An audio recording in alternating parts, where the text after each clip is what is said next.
लेकिन तृणमूल कांग्रेस उम्मीदवार पर अंतिम फैसला ममता लेंगी, ये कहा गया है। ममता बनर्जी के घर चुनाव समिति की बैठक चल रही है। पहले चरण के उम्मीदवारों पर आखिरी मुहर लगेगी। 80 साल से ज्यादा का कोई उम्मीदवार नहीं होगा। सूत्र बता रहे हैं कई नए उम्मीदवार मिल सकते हैं इस बार देखने के लिए। अभिषेक उपाध्याय और इस तरीके से एंटी इनकम्बेंसी से निपटने की कोशिश की जाएगी। बिल्कुल ठीक कह रहे हैं। देखिए, ये एक बड़ा मुद्दा है ममता बनर्जी के लिए और इसीलिए अभी तक का ये रिकॉर्ड रहा है कि जिस दिन इलेक्शन अनाउंस होते हैं अमूमन 24 घंटे के अंदर टीएमसी की लिस्ट आ जाती है, लेकिन अभी तक नहीं आई है। तो इसकी वजह यही है कि पूरा एंटी इनकम्बेंसी वाला फैक्टर देखा जा रहा है, एज फैक्टर देखा जा रहा है। रिपोर्ट मंगाई गई प्रशांत किशोर की जो ऑर्गेनाइजेशन है वो खासतौर पर सक्रिय है कि वो स्थानीय स्तर की रिपोर्ट की आखिरकार लोकल फैक्टर क्या काम कर रहे हैं, फिर समीकरण क्या है, तमाम चीजें देखी जा रही है। कि ममता बनर्जी के लिए वो खुद उनको ये लग रहा है कि ये बहुत ही क्लोज फाइट हो सकती है और इसीलिए ये जो कैंडिडेट का लिस्ट का काम है इसको इतना जल्दीबाजी में नहीं बल्कि बहुत ही ज्यादा इस पर ध्यान दिया जा रहा है। चलिए, लेकिन जितेंद्र तिवारी जी, कितने लोग देखने को मिलेंगे माइनॉरिटी से आपके यहाँ रिप्रेजेंट करते हुए? कितने लोगों को मौका देंगे आप टिकट में? देखिए अतीत में हमारे जो कैंडिडेट का जो लिस्ट है उसमें आप देखेंगे कि समाज के हर वर्ग के व्यक्तियों को उसमें उचित सम्मान दिया जाता है। खास करके महिलाओं को, युवाओं को प्रोत्साहित करने के लिए ममता बनर्जी हमेशा यह प्रयास करती रहती हैं। लेकिन हमारी पार्टी में कैंडिडेट का जो पैरामीटर होता है वो उसकी योग्यता और जनता के बीच में उसकी छवि, यही हमारे लिए मुख्य मुद्दा होता है। जाति धर्म को देखकर हम कैंडिडेट नहीं बनाते।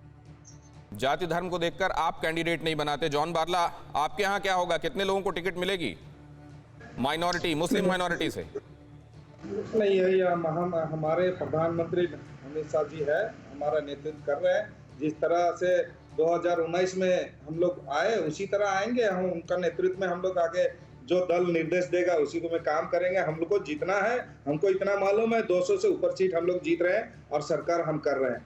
और हम लोग ये जात पात का ये हम लोग इसमें जाएंगे नहीं, गया भी नहीं। और आप भी नहीं करते, जितेंद्र तिवारी भी नहीं करते। अब्दुल खालिक जी से पूछ लूं। अब्दुल खालिक साहब, आप लोग देख के देते हो टिकट की जाति क्या है? देखो, हम लोग धर्म या जाति के आधार पर किसी को टिकट नहीं देते हैं। कोई नहीं देता। कौन सा क्षेत्रों में कौन जीतेगा उसका ऊपर डिपेंड करेगा किसको टिकट मिलेगा। और इस बार हम लोग यहाँ पे आसाम में भारतीय जनता पार्टी को हराना है, इसीलिए मतलब बच गई फिर इंडियन सेकुलर फ्रंट बच गया, AIMIM बच गया। शोएब जमई, देखिए, अभी जो सारे पैनलिस्ट कह रहे थे मैं उनकी भावनाओं को समझता हूँ, थोड़ी हंसी भी आ रही थी। मैं एक मशवरा देता हूँ कि भाई देखिए, अभी भी मौका है। अब्बास सिद्दीकी का फैक्टर रहेगा। ओवैसी साहब का फैक्टर नहीं है क्योंकि अब थोड़ा मामला बिगड़ गया, लेकिन अब्बास सिद्दीकी को आप ले आइए। टीएमसी को मेरा मशवरा है कुछ सम्मानित सीटें दे करके और अपने साथ मिला के, क्योंकि उनके चाचा भी टीएमसी के साथ है, तो आप साथ में ले आइए, बात बन जाएगी। मेरा मशवरा है, वरना नुकसान होगा।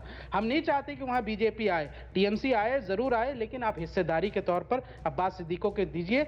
और यही रियलिटी है। अगर जितेंद्र जी बोलना चाह रहे हैं आपकी बात पर। जितेंद्र जी, हो जाएगी।